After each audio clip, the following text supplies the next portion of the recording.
Good afternoon, everyone. We will start. I would like to start by saying, j'aimerais remercier les gens qui se trouvent en ligne. On m'a dit un petit peu plus tôt qu'il y a environ une centaine de personnes en ligne, about 100 people online. So just would like to give a shout out to you watching online. Hope you all had a chance to network and complete your registration. Now that we're eating, we will hear a special presentation on combating techno-racism. To introduce our special guest, I would like to invite Mr. Mohamed Boujenan, member of the Call to Action Against Racism Advisory Committee. J'espère que vous avez tous eu l'occasion de réseauter et de finaliser votre inscription. Nous allons maintenant passer au lunch, et au cours duquel nous aurons une présentation spéciale sur le thème du rôle des technologies émergentes dans la lutte contre le racisme. Pour introduire notre invité spécial, j'invite Mohamed Boujenan, qui est membre du comité aviseur de l'appel à l'action contre le racisme. Donc, à toi la parole, Mohamed.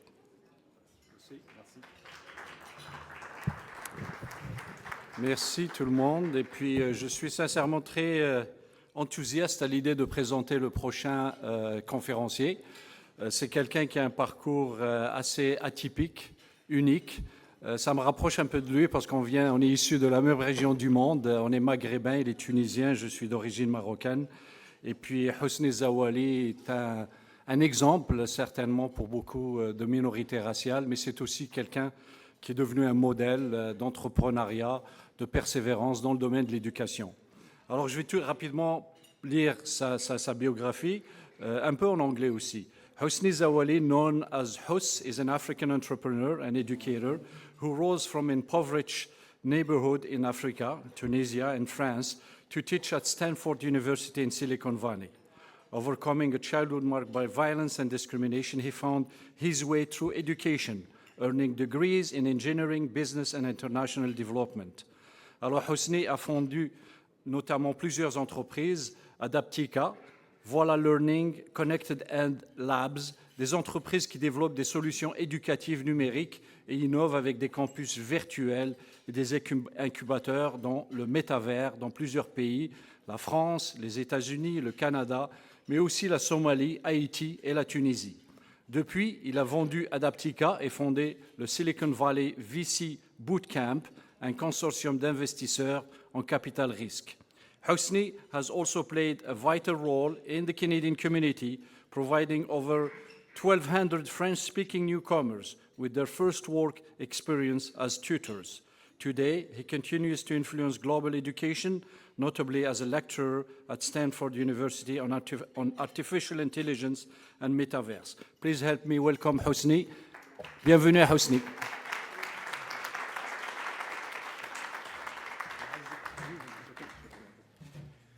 Merci à toutes et à tous. Thank you so much for being here with us today. It's an absolute pleasure and an honor to be in front of you. The first reason why it's an honor, it's because it's my first time speaking in Toronto. Oh, yeah. Oh, yeah.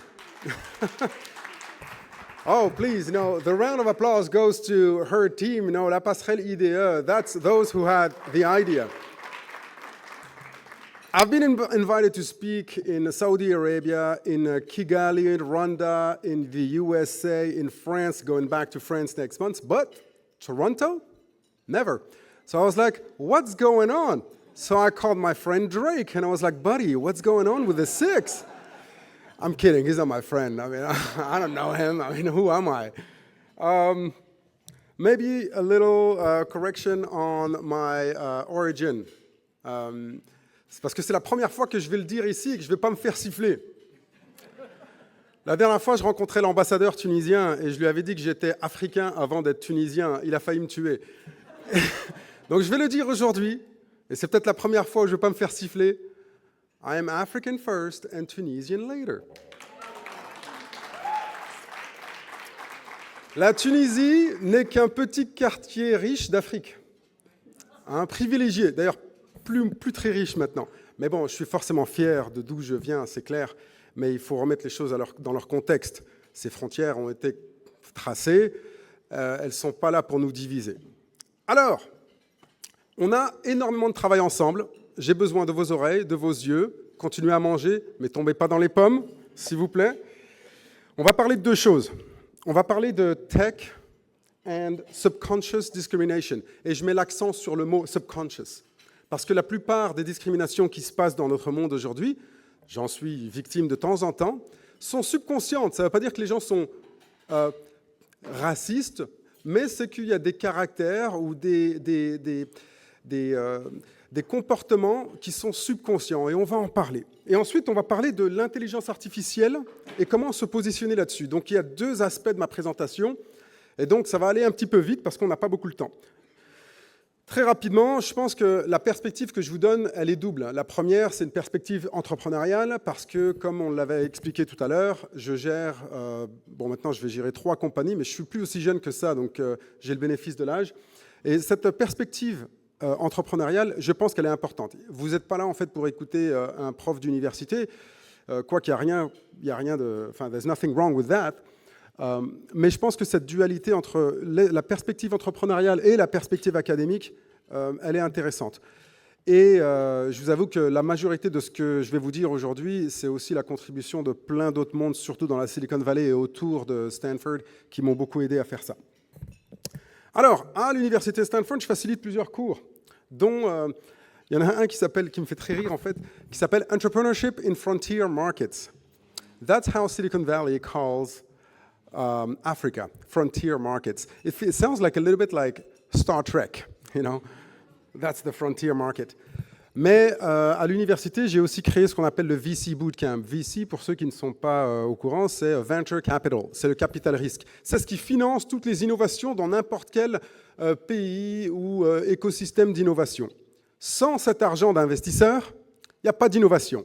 Sans innovation, il n'y a pas de création de valeur. Et vous allez voir comment est-ce que le lien avec les populations racialisées, il est fait. Donc, ces investisseurs-là, d'ailleurs, vous avez vu cette photo, j'ai demandé en fait ce qu'on la fasse sur Midjourney. Midjourney, c'est un espèce de logiciel IA qui crée des photos pixel par pixel. Et je lui ai dit, give me 4 venture capitalists around Stanford University. Et vous avez vu, ils sont tous des hommes, aucune femme, et blanc. Donc on va en parler dans quelques temps. Mais avant, je pense qu'il faut briser la glace. Il faut que je vous brise la glace parce qu'on m'a présenté, et je pense qu'on a fait l'éloge en fait de qui je suis, mais peut-être le mieux, c'est que je vous dise réellement qui est-ce que je suis et comment est-ce que j'ai commencé. J'avais à peu près 22 ans lorsque mes parents sont décédés. Ils ont laissé 6 enfants derrière eux, dont le plus jeune avait 2 ans. Donc j'ai dû tout arrêter pour essayer de tout reconstruire, repartir dans mon quartier et toutes les semaines aller chercher ce qu'on appelle le Salvation Army là-bas, aller prendre une canette de ci, une canette de ça. Donc, je me suis senti comme un misérable pendant une grande période de ma vie. Et lorsque j'ai décidé enfin de prendre mes ailes et puis de quitter l'Afrique et l'Europe pour aller au Canada et aux États-Unis, eh bien, je ne savais pas forcément parler en anglais. I didn't know how to speak English. So what happened is, at that time, I had barely enough money to pay for a coffee. So I was allowing myself 1 coffee a day. And all I did all day long is to take a notebook, go into the subway of Toronto and listen to people speaking and take note of what they say. I was that weirdo, who was listening to people's jokes and laughing. And I did that for approximately 6 months. But at some point, I met someone, a great person that I'm still in contact with. She was my girlfriend. And her name was Charmaine, and she was super nice. She taught me a little bit how to speak. But at some point, she says, hey, Haas, you might want to get I was a little bit sick. She's like, you might want to get a blood test, So I was like, blood test, I don't understand. What do you mean by blood test? She's like, you're going to go to St. Joseph Hospital, and you're going to get some blood work. Blood work. Puis moi, j'étais là, et moi, je ne comprenais pas. Je me suis dit, hold on a minute, blood work, what do you mean by blood and work? They're going to work my blood, they're going to put it in a centrifuge, it doesn't make any sense. In France, we call it a blood take-in, une prise de sang. Tu vois? Elle me dit, listen, shut up, just go to the hospital and ask for a blood work. Bon, alors là, je suis là, freshly arrived from France. I take the 501 from the beaches all the way to the West End to take my blood work. And I'm rehearsing. I'm rehearsing in the street car. Hello, my name is Hosni. I'm here for the blood work. I didn't really get it. Why does it call blood work? You know, it was so hard for me as a francophone to understand that. Anyway, I arrive at St. Joseph Hospital.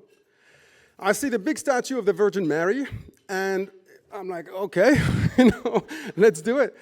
And all of a sudden, there's a lady who just taps on my shoulder. I turn around, and it's a large Jamaican lady with a big cross, and she's like, what can I do for you, my son? I panicked. And I was like, my girlfriend, Charmaine, she is here for the blood, for the blood job. She's like, excuse me? I'm like, I'm here for the blood job. She's like, 1 second. Elle revient avec une autre infirmière et la sécurité. Et elle me dit, so what can we do for you? Je ne suis pas le plus intelligent de la bande, mais je savais qu'il y avait quelque chose qui n'allait pas. I knew something was wrong. I was like, I don't understand. In my country, when you go to the hospital and you ask for the blood job, they give you a blood job like this. Et là, elle explose de rire et elle me dit, not in this country, my son. It's not free. Et là, moi, j'étais là, it's not reimbursed by OHIP. Je lui montre ma carte OHIP, tu vois. Voilà qui est réellement Hosni Zaholi, quelqu'un qui est passé à travers énormément de solitude dans l'apprentissage. Donc voilà, c'était un petit peu pour briser la glace, cette petite histoire, et vous montrer qu'en fin de compte, on n'est pas si différents les uns des autres pour ceux qui viennent d'arriver au Canada comme pour ceux qui sont là depuis 25 ans.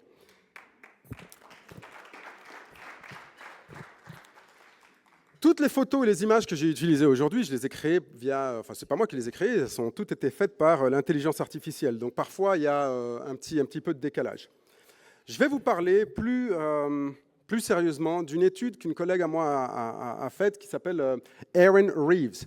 It's a fascinating story. It's a fascinating study that's basically about subconscious discrimination. And this is why subconscious discrimination is so hard to prove scientifically. And that's why I say that privilege is invisible to those who have it. Le privilège est invisible à ceux qui l'ont. As much as a white man will have a hard time understanding what it is to be black, I will have a hard time understanding what it is to be a woman. True or not true? It is very hard for me to understand what it is to be. As a matter of fact, the first time I understood what it was to be a woman is when I first created my company, and one of my first clients gave me $10,000 in cash. And it was in a bad neighborhood in Toronto at night. So I come here with my car, I go get the $10,000, I put them in my pocket, and I was like freaking Napoleon. I was walking like this, you know. I was so scared, and then it hit me. I was like, I feel like this 5 minutes right now, but women feel like this all the time in the street. Pretty much all the time. Bad neighborhood at night. It just hit me that privilege was invisible to those who have it. Anyhow, this study from Erin Reeves and her team is fascinating. So it's called Exploring Confirmation Bias in Racialized Perception of Writing Skills. So the study is really interesting because what they took is this. They took a memo, a legal memo.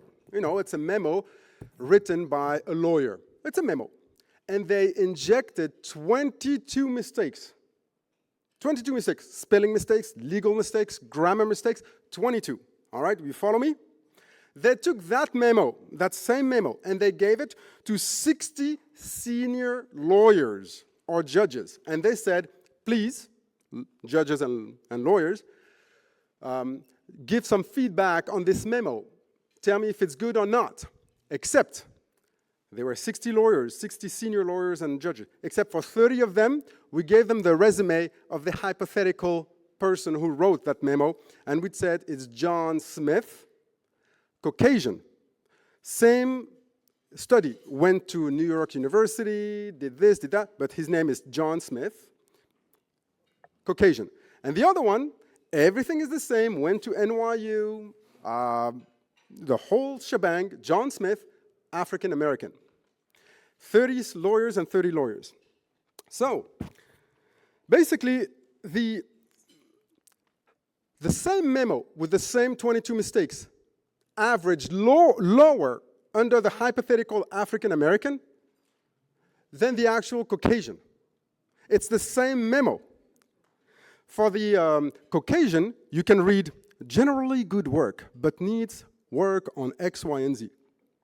Has potential, good analytical skills. The same memo under the hypothetical African American was need a lot of work. I can't believe this person went to NYU. Average at best. This shows you that these lawyers weren't necessarily racist. It's not that. They were predisposed to look for more mistakes within the hypothetical African American than the Caucasian. They found actually more mistakes in the same memo. 22 mistakes, they found more mistakes under the hypothetical African American than the Caucasian. Why is that? Why is that? And this is me, only my analysis. My analysis is if we want to answer this question, the answer should be found in fairy tales. Yeah, you heard me, fairy tales. Fairy tales are those stories that have been perfected over centuries to have an impact on your subconscious, whether it's about loyalty, sex, friendship, family, courage. Every one of these European fairy tales have something in common. Anything that's dark, anything that's black, anything that's evil, anything that's dangerous is portrayed as dark or black. And you wonder how our adult brain, white, black, Asian, doesn't matter, we are predisposed to look for more bad things within a black subject. And that happens to cops. It happens to judges. It happens to teachers. It happens to government workers when they have to evaluate a grant application written by a black person. It happens to all. Now, it doesn't mean that they're racist. It means that these subconscious discriminations happen not only to white people. It happens to us too. You see this image? This image here, it's basically me asking OpenAI to create a room full of judges. I didn't say that male judges. It just created only male, no woman. And everybody's white. So my point is, and obviously AI really just, it's an echo chamber. Huh? It takes what society thinks and just amplifies it. So these fairy tales are very interesting. It's actually, these fairy tales, I can tell you a little more about it, but okay, because of the sake of time, we had, for instance, in a situation in Northern Ontario, we had a specific agent from an organization over there that's basically we had created a virtual incubator for entrepreneurs during COVID-19, where with the avatars, they would be able to go and get mentorship, present in front of entrepreneurs, present in front of investors, etc. Et donc, on a eu un de ces projets avec FedNor et cet entrepreneuriat virtuel. On a eu 12 agents. 12 agents qui ont adoré notre innovation. Pardon, excusez-moi. 12 agents qui ont adoré notre présentation. Et ça a duré pendant 3 ans. Et là, on a eu un nouvel agent qui débarque de n'importe où, enfin qui a débarqué, qui a été embauché de la police. Il venait en fait de la police au départ, donc il était un petit peu prédisposé à essayer de chercher qu'est-ce qui ne va pas, au lieu de dire « here's the benefit of the doubt ». Et là, on a eu des remarques incroyables. Au bout de 12 agents, le 13e débarque. Il nous dit « commence comme ça, moi j'ai l'impression que rien n'a été fait ». I was like, wow! On a construit tout un campus virtuel. On a plus de 25 conférences en ligne qui ont été faites, des compagnies qui se sont créées. Cet nouvel agent, il était prédisposé à chercher les erreurs dans nos comptes et nos processus. Il a même été à appeler une employée à nous dans le nord de l'Ontario pour demander si un autre employé que l'on avait, qui était gay, pour lui demander où est-ce qu'il dormait, où est-ce qu'il passait ses nuits. on était là, on se disait, mais nous, on a appelé nos avocats directement, ça s'est calmé tout de suite, il n'y a pas de problème. Mais à un moment ou à un autre, il est arrivé, en fait, dans les comptes, c'était aussi la même chose. Dans les comptes, il y avait $20 par mois pour utilisation de ChatGPT. Il nous a dit, moi, je veux connaître le ratio de combien de requêtes vous avez fait à ChatGPT pour ce projet et déduire tout le reste. Je lui dis, attends, ça va prendre 3 jours de travail et deux personnes. On a économisé $7. Et on a perdu des milliers de dollars juste à faire ça. Donc vous avez vu, quand on est prédisposé à trouver des erreurs chez un certain type de personne, on les trouve. Ça ne veut pas dire que cette personne était réellement raciste, ça veut dire qu'elle était prédisposée à faire ça, il faut qu'on s'en rende compte. Alors, les chiffres, parce que ça c'est des expériences personnelles, but the numbers are actually quite interesting too. The result in the tech force or the tech workforce disparity. Check this out. The Silicon Valley, everybody's happy and everybody's like, we're all the same, and take a look at Google and come work and bike with us. But the truth is this, black workers represent just 5% of the US tech force, despite representing approximately 13% of their population. Black women hold less than 1% of tech jobs. C'est encore pire pour les femmes. Donc ça, c'est les chiffres officiels. Promotion and leadership gap, same thing. 3% of tech executives in the Silicon Valley are black. Don't tell me there's no experts. We have a lot of experts. I know. But this is how it is hard for someone like me to understand. Do you remember how we talked about venture capital and how it fuels innovation? Without venture capital, without that money, there's no innovation, there's no value creation for nobody, neither for you nor for the society. Well, check this out. In the Silicon Valley, around Stanford, there's 55% of the investment in the US in venture capital happens around Stanford. 55. It's not in Dallas, it's not in New York, it's in Silicon Valley. And in there, only 1% goes to black founders. 0.33% of all that money goes to black female founders. And then we have people like Dr. Fahima Osman. She comes from Somalia at the age of 12. She doesn't even speak English. She manages to become a surgeon and a breast cancer expert. She trains people. She runs research. She's hired at a big hospital. And then she runs a tech company on top of that because it's not enough, besides having 2 kids on top of that. And when she's looking for funding, people are like, we don't know why, but we don't believe you can do it. She came as a refugee. She ended up as a breast cancer surgeon, and you tell me she cannot do that while having 2 kids. You do see how the perception is very, very biased towards certain type of people. But we're not here to really create a divide between white people and black people. It's not that. It's about privilege is invisible to those who have it. The problem is, whatever I say now, it's extremely hard to understand. It's extremely hard to hear from a white person in Kapuskasing, Northern Ontario, who's struggling to feed his family and have these brown and black people complaining about discrimination. It's very hard for them to hear that. And we need to be aware of their situation as well. And we need to understand why this message of subconscious discrimination doesn't go as smooth as we think it should go. Because there are a lot of people struggling. Whether they are black or white, a lot of people are struggling. Now, the lack of cash, and that's why I come back to venture capital, the lack of money has a direct impact on your behavior. And it happens to you too. So here's a fascinating study that's been run as well. Check this out. There was a study that was run on sugarcane farmers. So you see, sugarcane farmers, they are a specific breed because they get all their money at once. Sorry about that. All right, I'm going to turn this off once and for all. Here we go.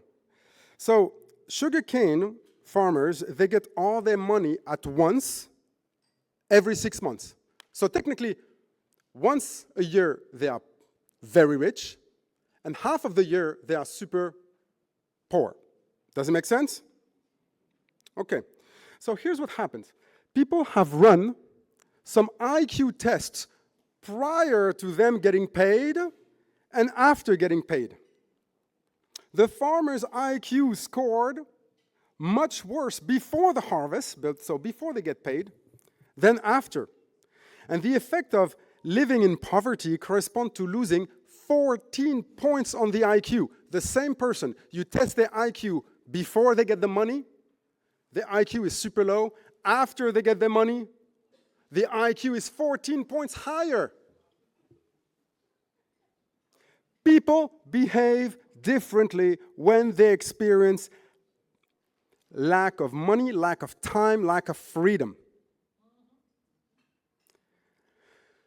People make bad decisions when they experience lack of cash. You see what I mean when I say the entrepreneurial experience is not the same whether you are white male or a black female. Very different. It will make you make bad decisions. And this is proven scientifically. I need to turn off this phone. Sorry, we are running late on this. Done. There we go. Et comme diraient nos amis français, il ne tombera pas plus bas. All right, la vérité qui fait mal maintenant. La vérité qui fait mal. C'est pas de leur faute. C'est ni de la faute aux blancs, ni de la faute aux noirs, ni de la faute aux hommes, ni de la faute aux femmes. La plupart des gens dans le secteur de la technologie ne sont pas racistes, ils sont juste simplement pas conscients du privilège systémique dont ils bénéficient. Le système éducatif a été créé, tel qu'on le connaît, contemporain, a été créé par les Européens. Système financier, pareil. Le système administratif, pareil. Système de gouvernance, pareil. Et ils ont exporté ça à travers la colonisation et l'Angleterre, la France, enfin, on connaît l'histoire.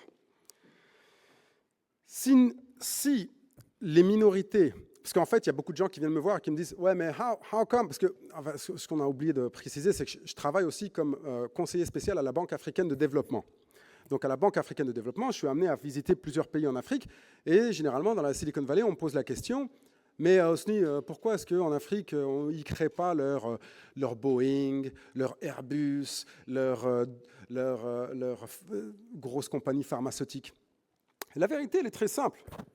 Si nous avions, ou je leur dis, si eux, ils avaient le privilège, ou ils avaient bénéficié de la liberté, parce qu'il ne faut pas oublier l'esclavagisme, le temps,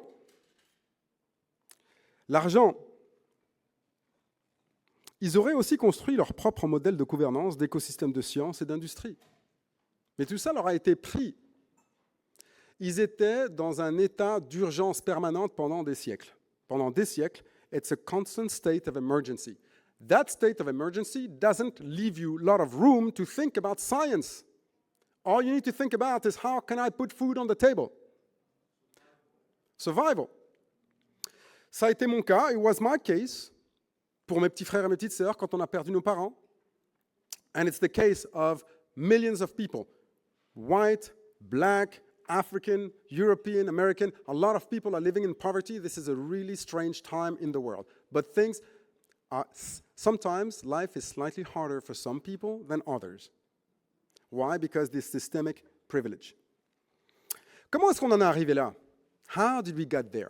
Parce que moi, la grande question que je me suis posée, c'est comment est-ce que la petite Europe a réussi à conquérir toute l'Afrique et la coloniser? À part l'Éthiopie, ok, les Éthiopiens, calmez-vous, on sait, vous n'avez pas été colonisés, ça va. Mais comment est-ce que ça... Parce que l'Afrique, en fait, elle a l'air petite comme ça, mais parce qu'elle est sur l'équateur. Mais si on la fait bouger vers la Russie, elle est énorme, elle est gigantesque. L'Afrique, on arrive à y intégrer la Chine, l'Inde, le continental USA, Europe, l'Australie, et on a encore de la place. Comment est-ce que l'Europe, la petite Europe, a réussi à coloniser tout ça? Eh bien, en 1910, la population de l'Europe était de 490 millions d'habitants. Parce qu'ils avaient réussi à contrôler birth death, tu sais, the birth rate et the birth death, tu vois, il y avait beaucoup moins d'enfants qui mouraient. En Afrique, dans toute l'Afrique, il y avait 120 millions d'habitants. 120 millions d'habitants qui parlent tous une langue différente. Juste au Ghana, tu as 31 dialectes. Hein. Donc on ne se comprend pas. Et là, donc avec 490 millions d'habitants, tu as de quoi créer des systèmes. Tu as toute une économie qui fonctionne pour toi. Tu as du temps. En tant qu'économie, tu consacres du temps à l'armement, à la sécurité, à la science, etc. Ce qu'en Afrique, ils n'avaient pas parce qu'ils sortaient de la colonisation et de l'esclavagisme. Et donc, ils sont arrivés avec cette idée de « nous allons civiliser l'Afrique ». Et regardez, aujourd'hui, grâce à nous, tout le monde parle français en Afrique et tout le monde parle anglais en Afrique. Yeah, sure, OK. Mais on aurait pu aussi parler nos propres langues, hein, tu vois. Et, by the way, c'est la même chose avec les Arabes, hein. Faut pas non plus déconner. Hein. L'Arabe a aussi colonisé l'Afrique. Hein. Il n'y a pas de mystère là-dessus. On ne va pas me sortir les violons et me dire que ça a été pacifiste ou je ne sais pas quoi. Sérieux, ils n'y ont pas été en chantant Kumbaya. Hein. Non, non, non. La vérité, c'est... Voilà. Mais est-ce que réellement l'Europe a civilisé l'Afrique? Ce sera à vous d'y répondre. Moi, ce que je pense, ce qui est sûr en tout cas, ce que l'histoire dit, c'est que l'Afrique a civilisé l'Europe à 2 reprises. Bien sûr, la première fois avec les Égyptiens et la deuxième fois avec les Maures, l'Afrique de l'Ouest et l'Afrique du Nord. Et oui, les Égyptiens avaient développé les premières formes mathématiques, en particulier en géométrie. Les connaissances médicales des Maures, et surtout au niveau chirurgie, les pratiques médicinales ont jeté toutes les bases en Occident. Rappelez-vous, hein, il y a 2/3 des étoiles portent des noms arabes. Hein. Algorithme, c'est arabe aussi. Donc tu vois, l'histoire est généralement écrite par les vainqueurs. À 2 reprises, c'est l'Afrique qui est venue apporter tout ça. Le siècle des Lumières, c'est pas quelqu'un qui est arrivé et puis flick the switch. Non, c'était tout cet empire oriental qui est venu traduire les textes des Grecs pour l'amener en Italie et en France. Et donc forcément, quand on me met dans des situations comme celle-là, vous savez qui c'est, cette personne? C'est Don Cherry. Don Cherry était c'est toujours une personne qui... c'était un grand commentateur de hockey. Et il était très flamboyant, avec des costumes toujours à fleurs. Je pense que je vais essayer de faire la même chose. Vous me dites si je fais des fautes de goût. Déjà, avec le chapeau, en fait, il y a plein de gens qui me disent « Arrête, Osni, tu nous fais honte. » Mais je me rappelle, à l'époque, il avait sorti cette phrase. C'était pendant le Remembrance Day, et il avait dit « You people that come here », en parlant de nous, les immigrants, blancs, noirs. « Whatever it is, you love our way of life. You love our milk and honey. At least, you could pay a couple of bucks for a puppy. » Le puppy, c'est le coquelicot, tu sais, qu'on met durant le 11 novembre, Remembrance Day. Et en fait, en disant ça, il implique que le monde libre dont nous bénéficions aujourd'hui nous a été apporté que par les Blancs canadiens, pur laine, les Américains, les Anglais et les Français. Hein, pendant la Première et la Deuxième Guerre mondiale, ils se sont battus tout seuls. Ah ben, c'est faux. Ça, c'est Hollywood qui raconte ça. La vérité est ailleurs.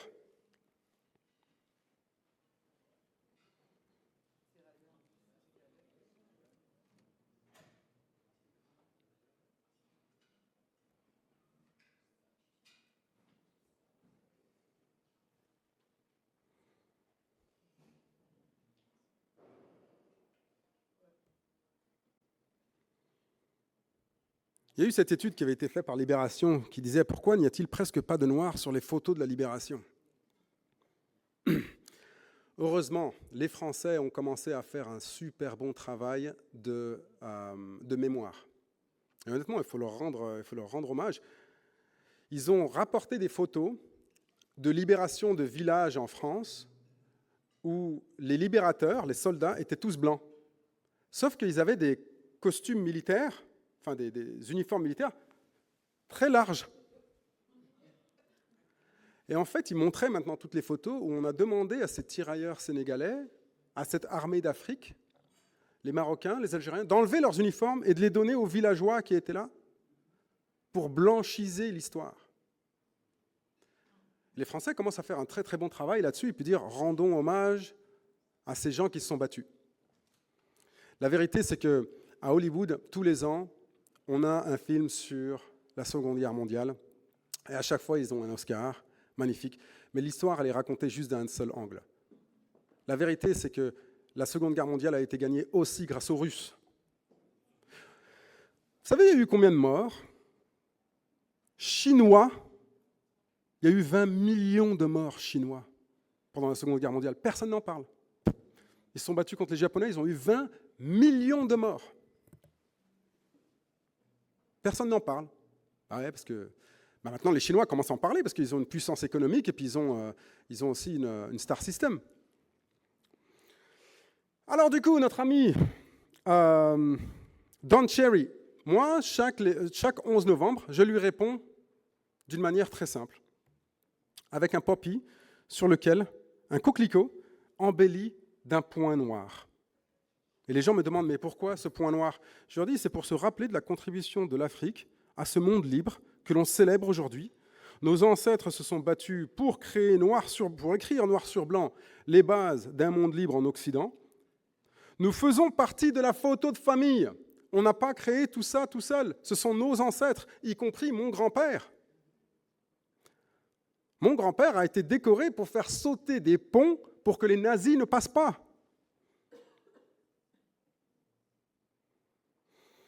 We belong. Moi, je vous recommande et je vous encourage à le faire. Ce coquelicot, achetez-en un parce que c'est important de célébrer tous ces morts, mais faites un petit point noir. Et si les gens vous demandent pourquoi, parce qu'il y a eu 1 à 2 millions d'Africains qui ont été massacrés pendant la Première et la Seconde Guerre mondiale et que personne n'en parle. Donc c'est aussi votre rôle de rectifier l'histoire. Et alors du coup, face à la discrimination, qu'est-ce qu'on fait? Eh bien, on a deux choix. Soit on continue à se plaindre et à se morfondre. On voit le docteur Khalid Rafik, PhD, qui conduit un taxi. Soit on continue à se plaindre, c'est toujours à cause de nous, les beurs, les blacks. Ou soit on se prouve à nous-mêmes que l'on est capable. Il n'y a que ça. Il n'y a que cette option pour moi. Don't do me any favor. Make it harder for me, because the harder you make it for me, the better I will be. À chaque fois, que ce soit à l'école, avec un enseignant ou une enseignante qui me fait la misère, que ce soit au travail, avec un patron qui me met la misère, que ce soit en politique, avec quelqu'un qui me met la misère, je l'accueille les bras ouverts. Continue, parce que tu me rends plus fort, tu me rends meilleur. Rappelez-vous, there is nothing more racist than having lower expectations for an African kid, for a girl, or for anyone different. Oh, don't worry, it's okay, we're going to give him a B because, he's from Africa, he's black, he's tough, he's living in a poor neighborhood, so we're going to move his grades up. Vous croyez nous rendre service en faisant ça? Mais there's nothing more racist than having lower expectations for people like us. Never my son comes back from school and tell me that the teacher doesn't like him or whatever. I don't care about that. She's making you better. Over time, that approach, please do me any favor, do me some favor because I'm a racialized person, that has a direct impact on our approach to grit. Comment on appelle ça, le grit en français? La persévérance. Ça a un impact direct sur notre persévérance. Toujours, si on se plaint, ça a un impact sur notre persévérance. On demande et on reconnaît qu'il y a un problème, mais par contre, on travaille. Alors, retour à la francophonie. La francophonie, de façon qu'on le veuille ou non, elle va être colorée. Alors là, on a parlé un peu de discrimination raciale. On va parler d'IA, et vous allez voir le lien entre les deux. Je vous dis en fait que la francophonie, et j'ai aucun souci à me faire par rapport à ce nouveau monde d'IA et de la francophonie, parce qu'encore une fois, c'est grâce à l'Afrique. Ah oui, la plus grande ville francophone du monde, c'est Kinshasa. Ah oui,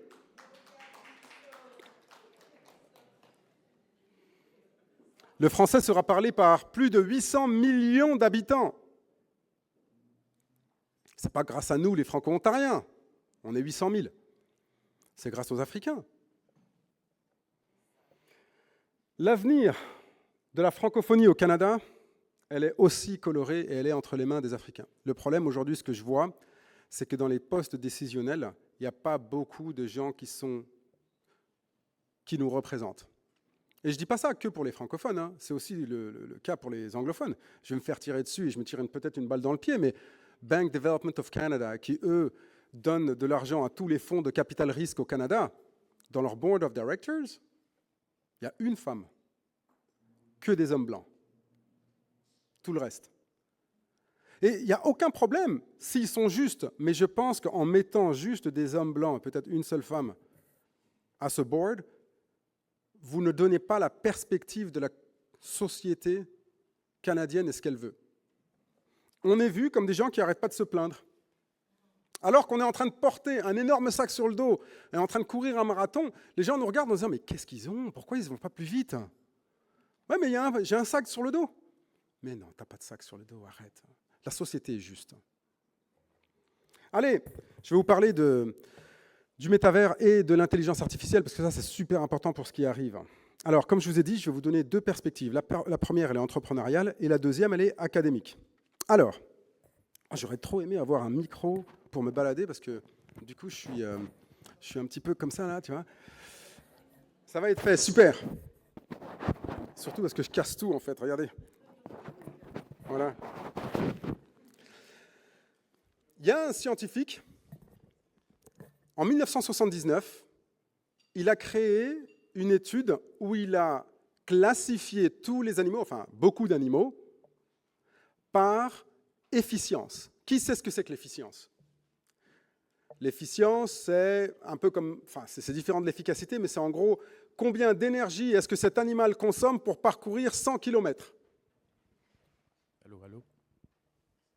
Merci, merci. 1, 2, 1, 2. Ouais.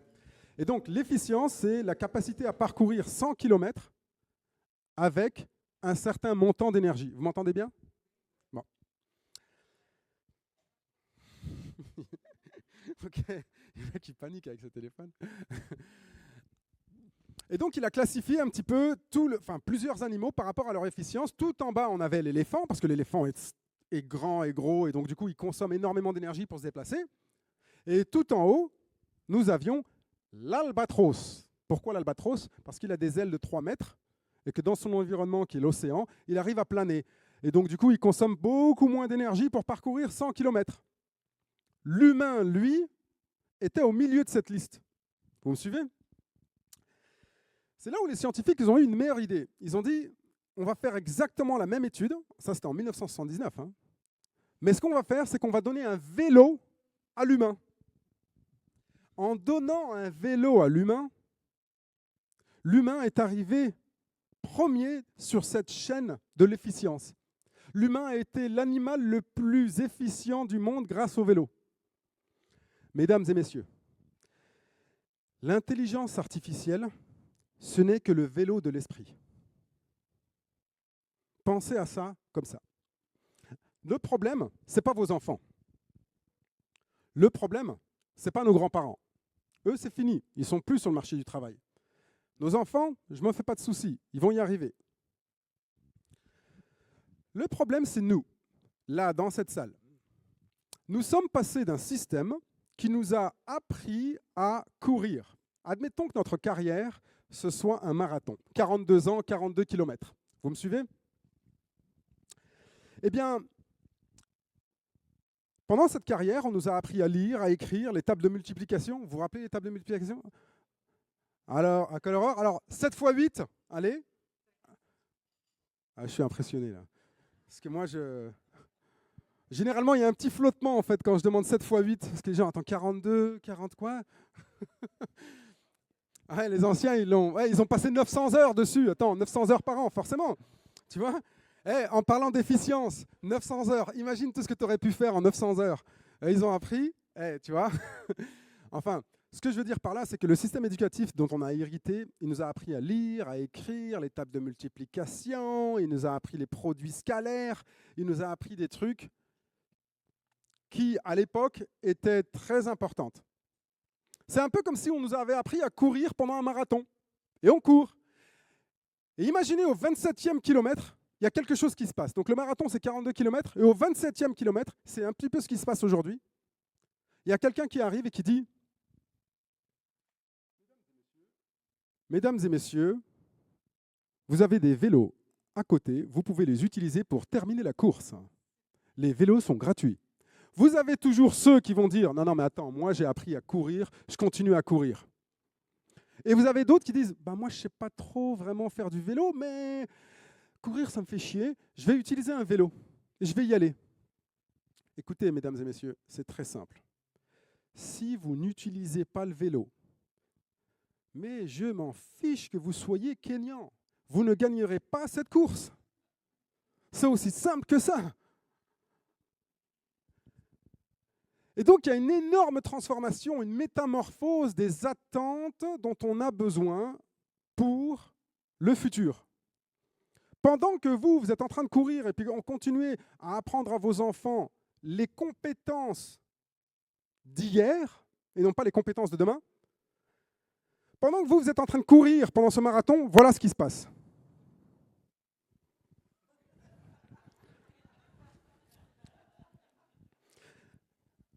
Il y a des gens plus médiocres que vous, bien plus médiocres que vous, qui ont décidé de prendre un vélo. Et ils sont bien plus paresseux que vous. Ils se disent, même pédaler, ça me fait chier. Allez, je vais m'allonger. Et ils y arrivent beaucoup mieux que vous. Voici le nouveau monde dans lequel on vit.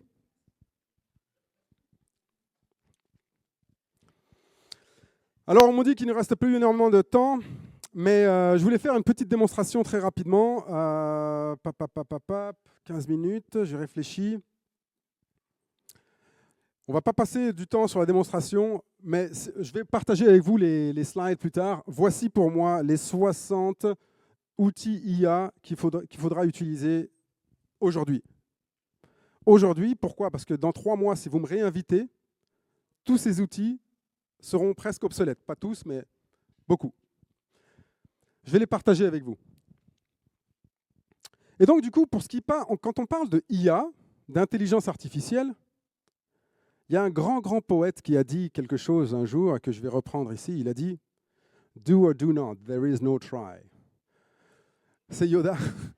C'est ça, c'est Yoda qui a dit ça. « Do or do not, there is no try ».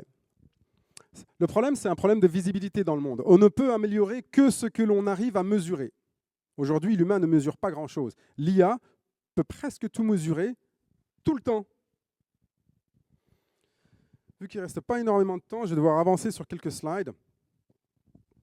La première fois que j'ai eu affaire avec l'intelligence artificielle, j'étais à l'université dans la Silicon Valley et j'avais un ami qui travaillait chez Google. Et on était en 2014. Et il m'a dit « Hey Haas, let's go have a drink ». Je lui ai dit « Ouais, vas-y, viens, on y va ». Je lui ai fait « What are you working on these days ?»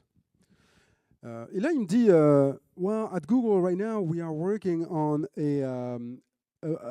like a chess game ».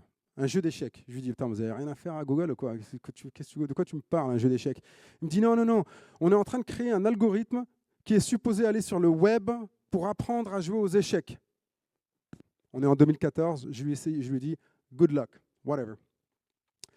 Plusieurs mois plus tard, il me rappelle, il me dit, hey, let's have a drink. On s'en reparle un petit peu, puis je dis, hey, alors, comment s'est passé ton truc? Il me dit, ouais, notre algorithme pour apprendre à jouer aux échecs, il fonctionne. Je lui dis, comment ça? Il sait jouer aux échecs? Il me dit non, il sait jouer aux échecs, mais il a appris tout seul à jouer aux échecs. Je lui fais, qu'est-ce que tu racontes? Comment tu le sais? Il m'a dit, qui est-ce qui se rappelle de Kasparov, le joueur d'échecs? Kasparov, on le connaît parce qu'il a perdu contre Deep Blue, une machine qui a été créée par IBM. Eh bien, Deep Blue, ça a été évolué, et aujourd'hui, la meilleure version de Deep Blue, c'est Stockfish. Stockfish est bien meilleur que n'importe quel humain, n'importe quelle machine à jouer aux échecs. Et il me dit, eh ben, notre algorithme qui ne sait pas jouer aux échecs, c'était juste un algorithme mathématique. On l'a envoyé sur le web pour qu'il apprenne à jouer aux échecs. Il a appris toutes les vidéos, il a regardé toutes les vidéos des échecs, il a appris toutes les règles des échecs, il a joué contre des millions de personnes. On est en 2014. Hein. Il n'y avait même pas de nanoprocesseur à l'époque. Et ensuite, on l'a fait jouer contre Stockfish. Je lui dis, OK, et c'est quoi le résultat? Il m'a dit, sur 100 matchs, Google AlphaZero, cet algorithme qui ne savait pas jouer aux échecs, a pulvérisé Stockfish, 86 victoires sur 100. Sur 100. Sur 100. 86 victoires sur 100. Et le reste, c'était ex aequo. Stockfish, qu'on a mis des dizaines d'années à programmer, n'a gagné aucun match contre cet algorithme qui ne savait pas jouer aux échecs. Et là, j'étais vraiment sur les fesses. Mais là, je lui repose une question, je lui dis, wait. Last time I saw you was many, many months ago. How long did Google AlphaZero take to learn the history of chess, the photos of chess, the videos of chess, play against millions of people, etc., etc. Ah ouais, là, il me dit, ouais, on est en 2014, hein, rappelez-vous.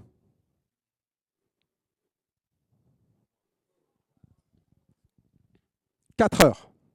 En 4 heures, cet algorithme a réussi à connaître toute l'histoire des échecs, les règles, jouer contre des millions de personnes, revenir et pulvériser quelque chose qu'on a mis des dizaines d'années à apprendre. Bienvenue dans l'ère de l'intelligence artificielle. Regardez très rapidement Facebook. À l'époque, en 2004, Facebook a mis 10 mois et des millions de dollars en investissement en marketing pour avoir 1 million d'utilisateurs. ChatGPT, il a mis 5 jours avec 0 budget marketing. Juste pour mettre les choses dans leur contexte. Si j'étais un narcotrafiquant, je n'arriverais pas à avoir 1 million d'utilisateurs ou 1 million de drogués qui viennent, ou je n'arriverais pas à distribuer ma drogue à 1 million de personnes en 5 jours. Ça veut dire quoi? Ça veut dire que ChatGPT et puis tous ces outils d'IA apportent une valeur ajoutée incroyable. Alors je vous rassure, aujourd'hui sur LinkedIn, il n'y a que 2% de ses membres qui se prévalent être des experts en IA. Donc on a encore un petit peu le temps, on n'est pas en retard. Mais toujours est-il qu'il faut prendre un vélo. Je partagerai ça avec vous à un moment, mais regardez, le bleu foncé, c'est tout ce qui va être augmenté. Le bleu clair, c'est tout ce qui va être disrupté, donc à savoir des licenciements. Et tout ce qui est beige, c'est tout ce qui va être intouché par l'IA. Vous imaginez des secteurs comme food industry, 54% va être augmenté, 18%, il va y avoir de la disruption. Regardez en fait le financial service, 50% d'entre eux vont perdre leur emploi. Regardez un peu mieux ici. Les avocats, donc ça c'est intouché, ça c'est complètement disrupté et ça c'est augmenté. Disrupté, les avocats. Financial advisor. Ils ont un énorme problème devant eux. Nurses et puis drivers. Moi, j'aurais cru que les drivers, ils allaient être complètement disruptés, mais encore non, ils sont encore là, coriaces. Les nurses, forcément, les infirmières, elles vont encore rester là. Mais ça, c'est les jobs qui vont être complètement disruptés. Donc, si vous avez des parents, et si vous êtes un parent, en demandant à vos enfants, « Hey, I would love for you to be a radiologist or a lawyer. Be careful. » Aujourd'hui, un radiologiste ou un radiologue, l'IA fait beaucoup mieux qu'un radiologue, beaucoup plus précisément, beaucoup plus vite, beaucoup moins cher. Ça veut dire que les radiologues vont devoir s'occuper à faire autre chose. Pareil pour les avocats. Il va y en avoir trop des avocats et le prix va commencer à diminuer. Vous me suivez?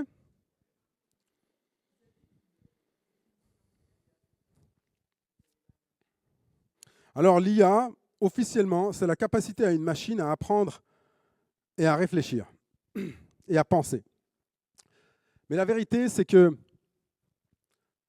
on ne va pas rentrer dans les détails du neural network, mais moi, je vous ai montré cette histoire de Google AlphaZero et puis Stockfish pour vous démontrer qu'est-ce que ça veut dire une machine apprend à penser. Une machine ne s'arrête pas pour aller faire pipi, elle ne s'arrête pas pour aller manger, elle ne s'arrête pas pour dormir. Pendant que nous, on est en train de parler, elle s'améliore. Vous imaginez Google AlphaZero, le niveau qu'ils ont là maintenant? C'est un niveau où n'importe quel humain, il n'y a aucun humain qui arriverait à gagner contre Google AlphaZero. Zéro chance. Cependant, et c'est ça le paradoxe qui est marrant, le jeu d'échecs et les tournois d'échecs n'ont jamais été autant regardés. Que ce soit sur Times Square, d'ailleurs bravo aux Nigériens qui créent en fait des super joueurs d'échecs, mais les jeux d'échecs n'ont jamais été autant regardés, même si l'IA fait un bien meilleur travail. Alors bien sûr, il y a l'IA de la construction de phrases, on connaît très bien, c'est ChatGPT. Il y a l'IA des vidéos. Je vais vous montrer ce que c'est que dans pas longtemps. Il y a l'IA des images qui arrive à créer des images. Toutes les images qui ont été créées ici, elles ont été créées par l'IA. Je vais vous montrer très rapidement ce qu'un ami à moi a fait, parce qu'on n'a pas beaucoup le temps. C'est un ami qui s'appelle Blair Vermette. C'est un caméraman.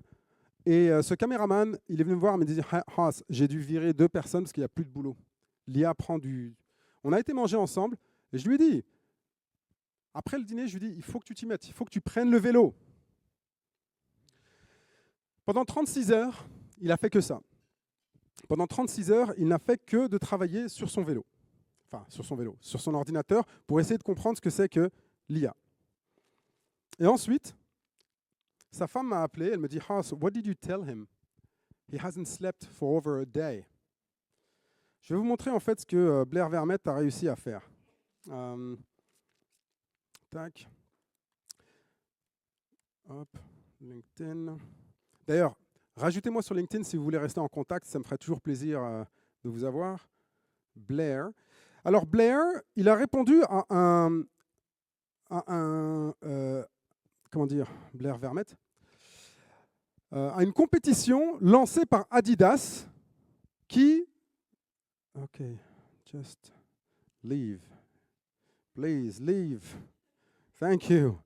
Il a répondu à une... il a dit, le truc c'était, tu dois créer une vidéo de pub, donc commercial, just with AI on the theme of Adidas Floral. What the hell does that mean, Adidas? I don't know. 36 heures plus tard, voici ce qu'il a pondu, et je vous dis, il n'y connaissait rien.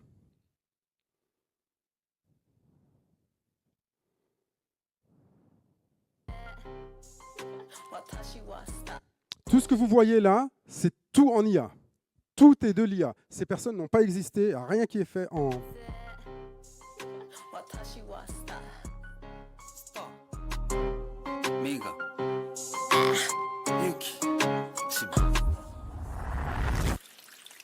Le son.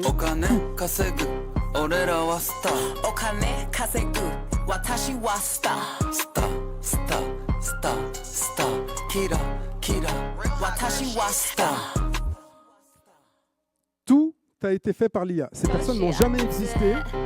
Et voilà comment est-ce que lui, alors juste après, il a été contacté par des milliers de personnes en disant « Comment est-ce que tu as fait ça ?» Et donc, il a fait ça à travers un truc qui s'appelle Runway. Et vous allez voir, ce n'est pas aussi compliqué qu'on le croit. Mais encore une fois, il lui fallait son œil.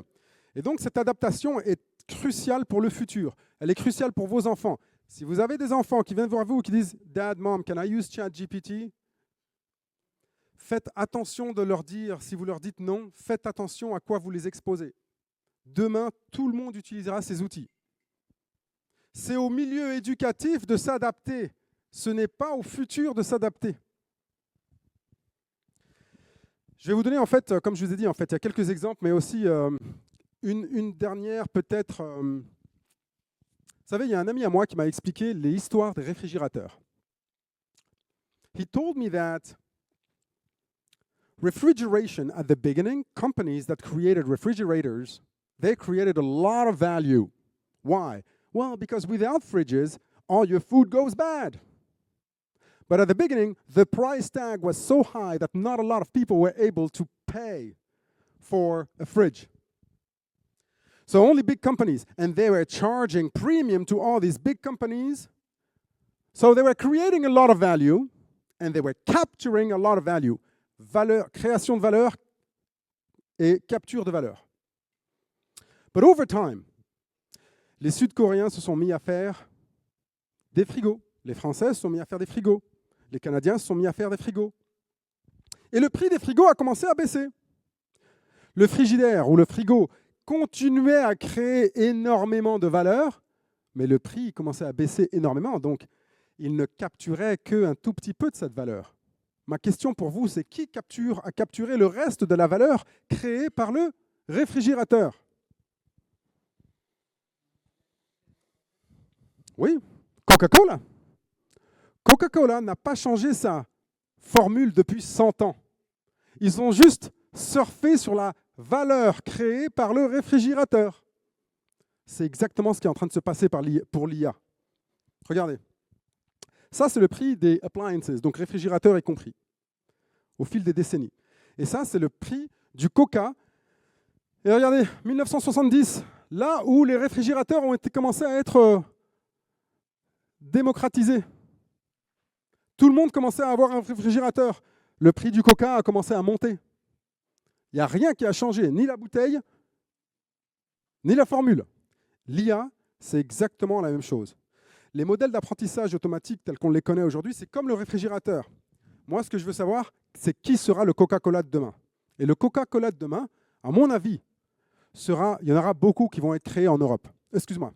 Beaucoup qui vont être créés en Europe et encore plus qui vont être créés en Afrique. Pourquoi? Jeunesse, démographie et aussi cette capacité à escamoter les technologies anciennes. Donc les trois bouleversements de notre vivant, c'est que le coût marginal de l'énergie va être de 0. Je ne rentrerai pas dans le détail là-dessus. Vous m'écrirez sur LinkedIn pour que je vous dirai pourquoi. Le coût marginal du compute, donc du calcul informatique, va être de 0 également.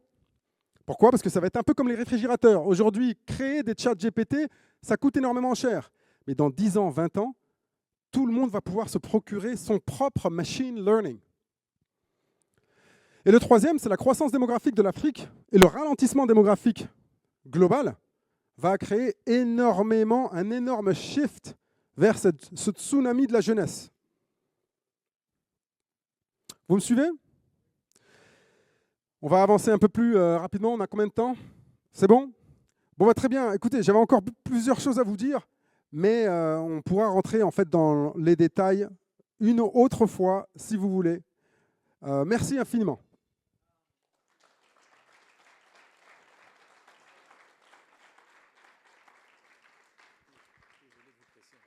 Non, écoute, c'est normal.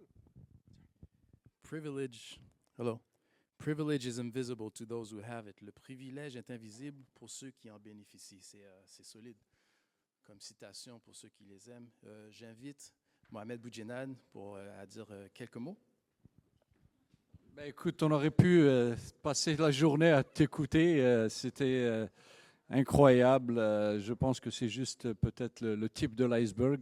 Tes connaissances certainement vont profiter à l'auditoire et aux conversations qu'on va avoir cet après-midi.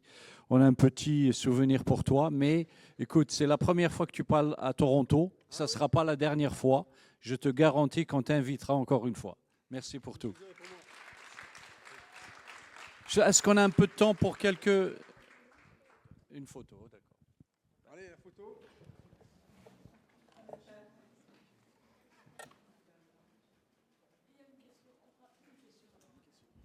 On prend une question? OK. OK, question. Oui.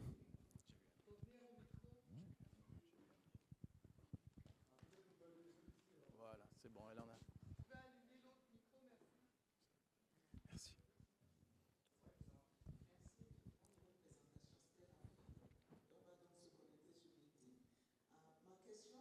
Être naïve, vous avez parlé de cette transformation rapide, vous avez demandé aux gens de s'adapter.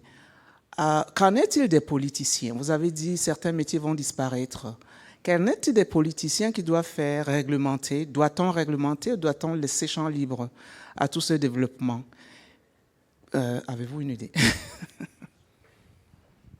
En fait, je pense que le Canada, ils ont une énorme carte à jouer en termes de... OK, je vais essayer de répondre à la question le plus rapidement possible. Alors, suivez-moi, parce que c'est un petit peu en fait bizarre, et pas tout le monde s'accorde sur ça. Aujourd'hui, il y a une énorme guerre d'intelligence artificielle entre les États-Unis et la Chine. Ce sont les deux centres d'intelligence artificielle au monde. Et les deux ont été infusés grâce aux médias sociaux. C'est grâce aux médias sociaux qu'on a réussi à capturer énormément de data que ensuite on a utilisé pour entraîner toutes nos machine learning, nos systèmes de machine learning, et que ce soit en Chine avec Baidu, ou que ce soit aux États-Unis avec Llama ou Twitter. Donc la data en Chine et aux États-Unis, c'est primordial, c'est le nerf de la guerre. Au Canada et en Europe, on n'a pas de data. Ça veut dire que si vous pensez à la Chine ou aux États-Unis et leur demander de réglementer tout ça, ils ne vont jamais le faire. Jamais de la vie, ils vont le faire. Pourquoi? Parce qu'ils ont un avantage concurrentiel qui est énorme. On ne va quand même pas se mettre des freins et s'attacher les pieds tout seuls. Ils sont en train de courir. L'Europe et le Canada n'ont pas ces datas, mais ils ont tout intérêt à se positionner sur la réglementation pour essayer de mettre un cadre juridique autour de l'IA et de faire en sorte qu'on n'aille pas tout droit dans le mur. Aujourd'hui, on se fait énormément critiquer pour essayer de réglementer tout ça, mais je vous avoue que les Européens et les Français avaient raison. Au départ, ils nous ont dit « N'allez pas en Irak, il n'y a pas d'armes de destruction massive ». Les États-Unis, on leur a dit « Well, you know what, in this case, we're not going to call it French fries, we're going to call it freedom fries ». Haha. On a fait du French bashing. Ils nous ont dit, on va créer, et après ils nous ont dit, oh shoot, you were right, il n'y avait pas d'armes de destruction massive en Irak. On a ruiné la vie de 200 millions de personnes, shoot. Et maintenant ils nous ont dit, on va créer le RGPD, réglementation, sur toute la data. On leur dit, oh man, les Français nous font chier, les Européens. Well, they were right. Aujourd'hui, on ne fait pas la même erreur. Je pense que tout le monde sait que le Canada et l'Europe et l'Australie devraient se mettre ensemble pour créer un cadre juridique autour de l'IA. Si nous ne voulons pas transformer nos sociétés en dictature digitale. Au pire, et au mieux, une colonie digitale. Le Canada peut devenir une colonie digitale de la Silicon Valley. Rappelez-vous que Facebook, c'est 3 milliards de comptes. Facebook a plus d'informations sur vous, vos enfants, que les services secrets américains ou canadiens. Donc, quand je vois le Congrès américain demander à Mark Zuckerberg de venir parler devant le Congrès, je me demande si c'est le gouvernement américain qui demande à un CEO américain de venir parler, ou est-ce que c'est le gouvernement américain qui demande à un chef d'État digital de venir parler. Ils ont leur propre marché, leur propre économie, leurs propres citoyens digitaux. Ils connaissent la voix de mes enfants. Ils connaissent à quoi ils ressemblent, leur goût, leur position politique. Je vous garantis que mon fils, qui a 10 ans aujourd'hui, qui a regardé beaucoup le iPad quand il était enfant, je vous garantis que YouTube saura avant moi si mon fils est gay ou pas. YouTube saura même avant mon fils s'il est gay ou pas. Ça s'appelle une dictature digitale. J'espère que je réponds à la question, que c'est super important de former nos hommes politiques à ce nouvel ère, mais très rapidement, et de créer un cadre. Et ça, ce n'est pas que les hommes politiques, c'est aussi les sénateurs. Les sénateurs canadiens. Voilà, merci.